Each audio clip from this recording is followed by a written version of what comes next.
In a time when men prevailed over women at every turn, one influential woman was responsible for the construction of this spectacular building.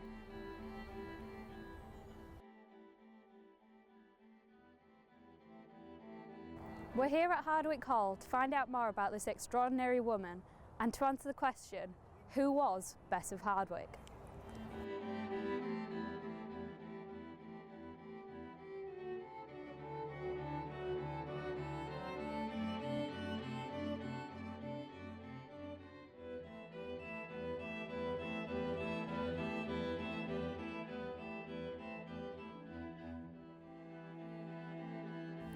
Widowed 3 times, companions to 2 known rival queens, the second wealthiest woman in England and grandmother to the potential heir to Queen Elizabeth's throne. In the early years of Bess's life, money was tight. Her father died shortly after her birth and her stepfather was subsequently imprisoned for debt. Other than this, there is little known about Bess's early life. This is a stark contrast to the meticulous account she kept in her later life.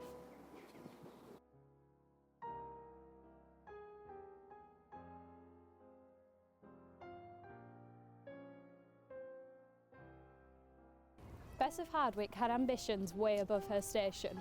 She entered into the service of a wealthy local family at around the age of 12. It was here that she met her first husband, Robert Barlow. 3 years later, in 1547, Bess remarried. Her second husband was Sir William Cavendish. He was more than twice her age, had been widowed twice, and made his fortune during the dissolution of the monasteries. Together, Bess and Sir William had 8 children, 2 of whom died during infancy. Sir William later died in October 1557, leaving Bess in debt to the crown and widowed for the second time. Sir William St. Lo married Bess in 1559. He was the captain of the guard to Elizabeth I and chief butler of England. He was an extremely wealthy man and owned large estates across the country. Bess persuaded Sir William to buy the Chatsworth estates and they began building Chatsworth House together. But alas, 5 years later William died in suspicious circumstances. William left Bess and her heirs everything in his will and her wealth increased yet again.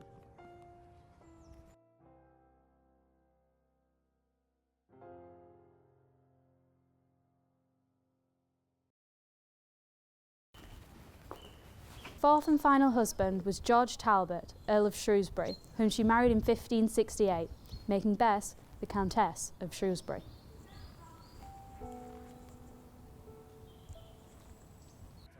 This was not the only marriage for the family.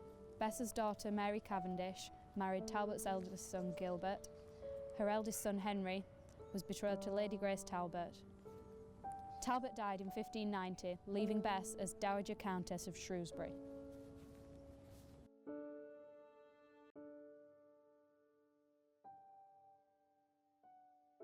So Bess she's very political, she's very scheming, but she's not hard. She is just very practical and very clever.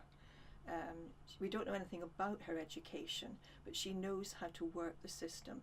And the one thing women could do in her position of the elite of that society was to control marriages within the family. And each marriage is a power marriage. It's to do with wealth, power and prestige. So she's not hard. She may be a little scheming, but she does it for the sake of her family, and she's also very conscious of her own legacy, her own dynasty. I mean, you look at Hardwick Hall, you see the E for Elizabeth, the S for Shrewsbury. You know, she wanted to be remembered as being a powerful, independent woman, which was very, very unusual for the time.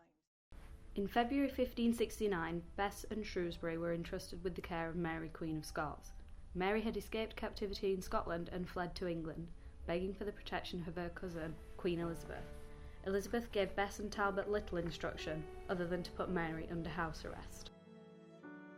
The Queen of Scots would end up staying with the Earl and Countess for 15 years. The couple separated in approximately 1580 as a result of the pressure of keeping a Queen's household. It is widely reported that Bess's fourth husband, George Talbot, had an affair with the Queen of Scots. Although the rumour has never been proven or disproven, it is believed to be unlikely because of Shrewsbury's age and increasingly poor health. So in reality, was she a sharp, bitter shrew, as she has been described, or just a smart, successful woman? I think the latter. She's incredibly smart, incredibly clever. As you look at her life story, each time she becomes a widow, she could have remained a widow and been a wealthy widow, but she sees how to exploit her position to become even more powerful. And it's not just Bess herself who is doing this. She's thinking of her family, of her dynasty. So she arranges the marriages of all her children to powerful aristocratic families. She even controls the life of her grandchildren, and in particular Arbella Stuart, who is her granddaughter and who has a very strong claim to the English throne.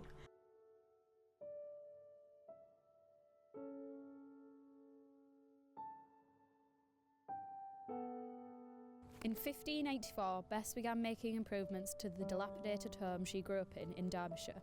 These early experiments with design proved futile and messy, and in 1590, following the death of her fourth husband, Bess decided that she would build a new mansion on the site of her former home.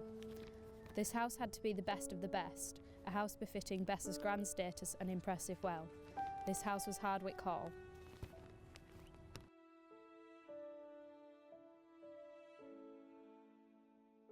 So, Hardwick Hall, more glass than wall, as the saying goes. Bess of Hardwick originally had the old hall built, but when she had this new hall built, she wanted more glass, one floor higher than the old hall. So she had Robert Smithson, the architect, to come and design something more symmetrical. Robert Smithson was hired to help execute Bess's grand plans. He was widely regarded as the greatest grand house designer of the Elizabethan era. Elizabethan architecture borrowed design elements from all over the world.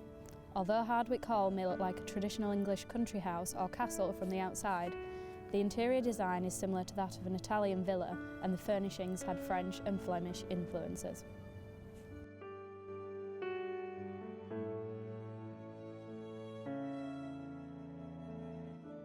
The construction and interior were completed in 1597 and has hardly been altered since.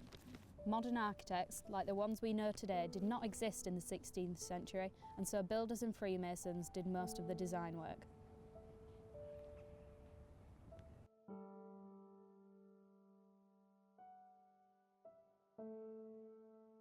The sheer number of windows in the building is a testament to Bess's wealth. Glass at this time was a very expensive luxury that only few could afford. Bess's initials appear all over the house, most notably on the tower balustrades. Well, it originally was Bess built the hall there. It was her father's farm, and she bought it off her brother, and she moved from Chatsworth to here because she fell out with her husband. Ah, yeah, the Mary Queen of Scots. Yes, yeah. And then she started actually building this hall before he died actually, and it took 9 years I think to build. Oh wow. And she moved in before it was finished actually.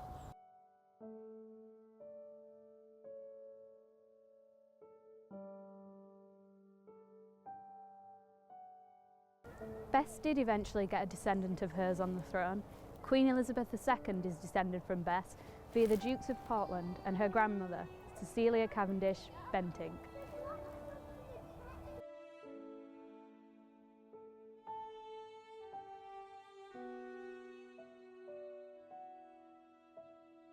Bess, because she's widowed 4 times, but has a fair degree of independence, but she also has wealth and she also has power. And each time she marries, her husband dies, she becomes even more wealthy and even more powerful. So she's actually an exception. She's a bit like Queen Elizabeth I, who's like a sort of honorary man in a way, because they're not like ordinary women of Tudor times.